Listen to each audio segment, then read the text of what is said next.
A ver, si pensamos en cómo se imaginaba la materia hace, no sé, 2000 años, era algo casi poético, ¿no? Totalmente. Tenías a Empédocles con sus 4 raíces. Tierra, aire, fuego y agua. Y luego Aristóteles que lo formaliza un poco más, ¿verdad? El elemento como aquello que ya no se puede romper. Era una visión muy filosófica. Una filosofía que duró siglos. Pero para que la química moderna pudiera nacer, había que romper con eso. Y ahí es donde entra John Dalton a principios del 19 y, básicamente, patea el tablero. ¿Qué es lo que dice? Dice, olvídense de las cualidades abstractas. La materia está hecha de, bloques de construcción reales, diminutos indivisibles. Los llamó átomos. Y eso lo cambió todo. De repente, la ciencia ya no era solo pensar, sino contar, pesar. Exacto. Y esa es justo la historia que vamos a desentrañar hoy. Es casi como una investigación. Si Dalton creía que el átomo era indivisible, ¿qué pistas nos hicieron ver que adentro había todo un universo? Esa es la misión. Vamos a dibujar el mapa del átomo. Empezaremos por esos primeros experimentos que, sugerían que había algo más. Como un ruido en una habitación que se suponía vacía. Justo. Y veremos cómo entender la arquitectura de un solo átomo nos da la clave para entender cómo se une todo lo demás. Perfecto. Pues vamos a por la primera pista. La primera grieta en ese átomo de Dalton aparece con los tubos de rayos catódicos. Unos experimentos fascinantes a finales del siglo XIX.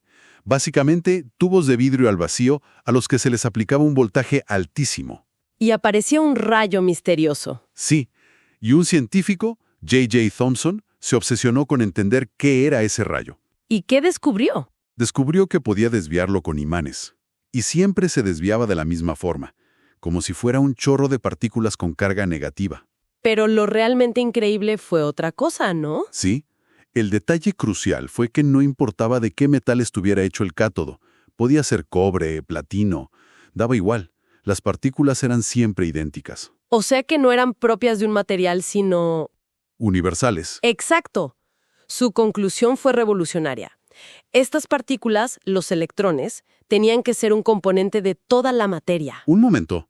Si todos los átomos tienen estos pedacitos negativos, y la materia es neutra... tiene que haber algo positivo para equilibrar. Y de ahí la primera idea, el famoso modelo del pudín de pasas. Que, hay que decirlo, suena más a postre que a teoría física. Un poco sí.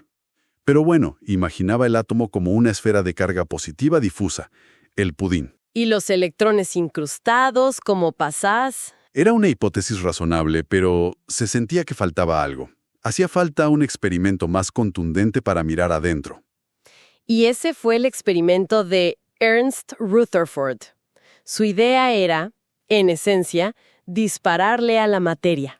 Usó una lámina de oro increíblemente delgada y la bombardeó con partículas alfa. Que son como pequeñas balas con carga positiva. Justo. Si el modelo del pudín era correcto, esas balas debían atravesar la lámina casi sin desviarse, como atravesar un bizcocho.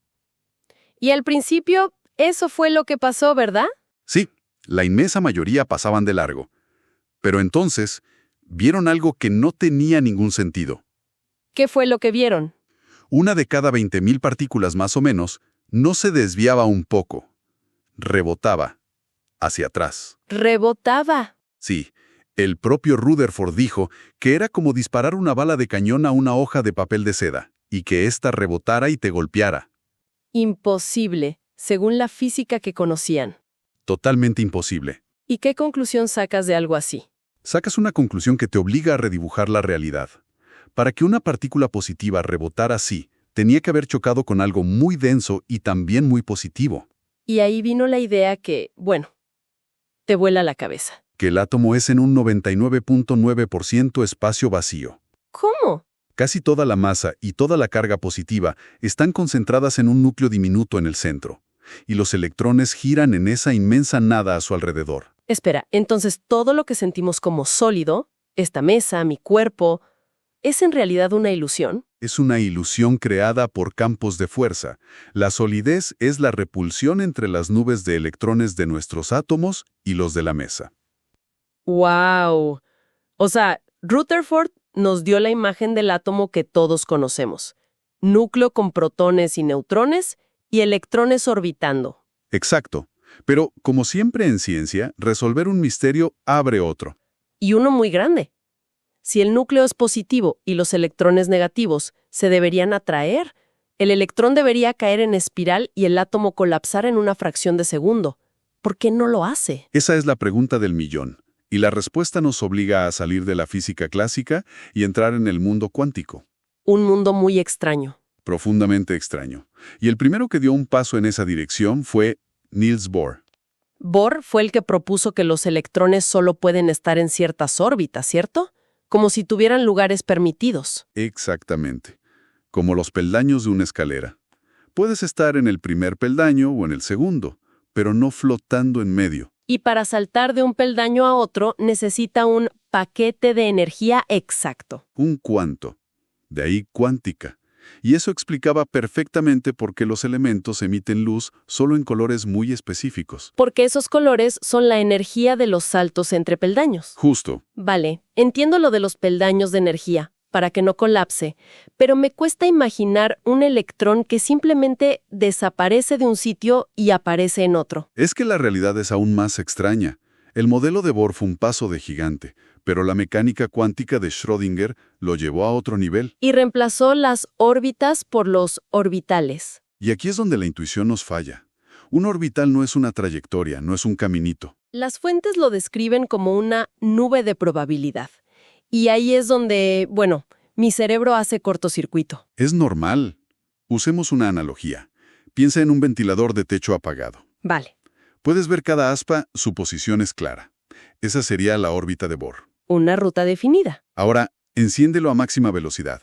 ¿Qué ves? Pues, un disco borroso, una mancha. Ese disco borroso es el orbital. No te dice dónde está el aspa ahora mismo, pero sí la región donde es casi seguro que se encuentra. Ah, qué buena analogía. O sea que la existencia del electrón está como desparramada en toda esa región. Justo. Y se conecta con el principio de incertidumbre de Heisenberg. Es imposible saber a la vez dónde está y hacia dónde va con precisión. El átomo no es un sistema solar en miniatura. Es una sinfonía de probabilidades. Y para describir la forma y energía de estas nubes, usamos los números cuánticos. Que serían como el domicilio de cada electrón, ¿no? El piso, el apartamento. Es la analogía perfecta. Cada electrón tiene su dirección única, su propio espacio. Y toda esta arquitectura tan compleja de un solo átomo es la que luego determina toda la química. Ahí está el quid de la cuestión. Porque la pregunta es, ¿qué pasa cuando dos de estos edificios se acercan? Me imagino que todo depende de los que viven en el último piso, los electrones de valencia. La clave de todo está ahí. La interacción entre átomos la gobierna un principio muy simple, la búsqueda de la estabilidad. ¿Quieren tener su última capa, la de valencia, completamente llena? Exacto. Su modelo a seguir son los gases nobles, helio, neón. Que son súper estables porque ya la tienen llena. Son los antisociales de la tabla periódica. Justo. De ahí la famosa regla del octeto. La mayoría de los átomos reaccionan para acabar con 8 electrones en esa capa, para parecerse a ellos. Y para lograrlo, tienen dos estrategias principales que nos dan los dos grandes tipos de enlace. La primera es el enlace iónico. La estrategia del robo. Ocurre entre un metal que quiere perder electrones y un no metal que quiere ganarlos. El ejemplo clásico es la sal de mesa, el cloruro de sodio. Perfecto. El sodio tiene un electrón de valencia. El cloro tiene 7. El sodio piensa, si le doy este electrón, mi capa anterior, que está llena, se convierte en la última, estabilidad. Y el cloro piensa, si le robo ese electrón, completo mis 8. Estabilidad. Así que, no hay duda. Es una transferencia total. El sodio se vuelve un ion positivo, el cloro uno negativo. Y luego es pura atracción de imanes. Positivo y negativo se atraen con una fuerza brutal, formando una red cristalina perfecta. Y esa unión es súper fuerte. Por eso la sal tiene un punto de fusión tan alto. Exacto. Esa es la energía de red. Es un pegamento muy potente. Vale, esa es la estrategia del robo. Pero, ¿y si se juntan dos no metales, dos átomos de cloro, por ejemplo? Ambos quieren ganar. Ahí entra la segunda estrategia. Si no puedes robar, Comparte. el enlace covalente. Eso es. Cada átomo de cloro pone un electrón sobre la mesa. y ese par lo comparten. De esa forma, cada uno siente que tiene 8 a su alrededor. Y ese par compartido es el pegamento que los mantiene unidos. Y pueden compartir un par, 2 o hasta 3. Entonces, lo que decide si un átomo roba o comparte es una propiedad, la electronegatividad, ¿cierto? Sí, que básicamente mide qué tan agarrado es un átomo con los electrones, su poder de atracción. Hay átomos que tiran con mucha fuerza y otros que casi los regalan. Exacto. Y la diferencia de electrolegatividad entre dos átomos nos dice qué tipo de enlace van a formar. Es como un juego de tirar la cuerda. La mejor analogía.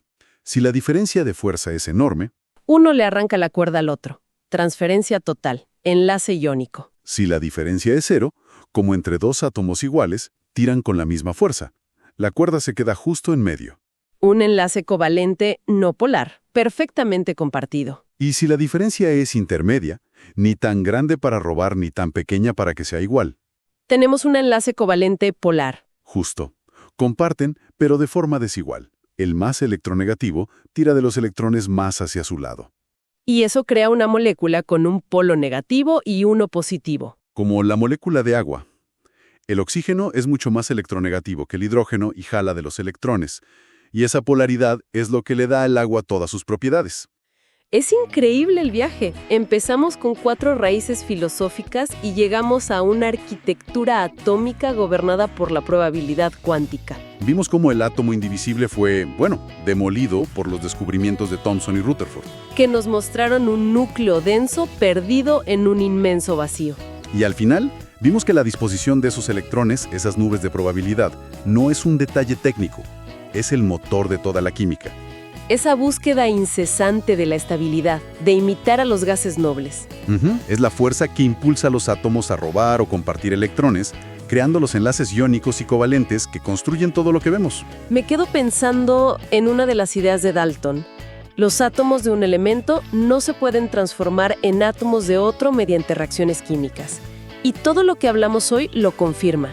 La química es un juego de reorganizar electrones. El núcleo no se toca. Así es, pero eso nos deja una pregunta fascinante sobre la mesa.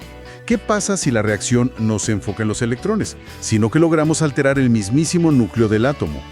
Eso nos abre la puerta a un campo completamente distinto, el de la química nuclear, donde la vieja ambición de los alquimistas, la transmutación de los elementos, no solo es posible, sino que es el principio que lo rige todo.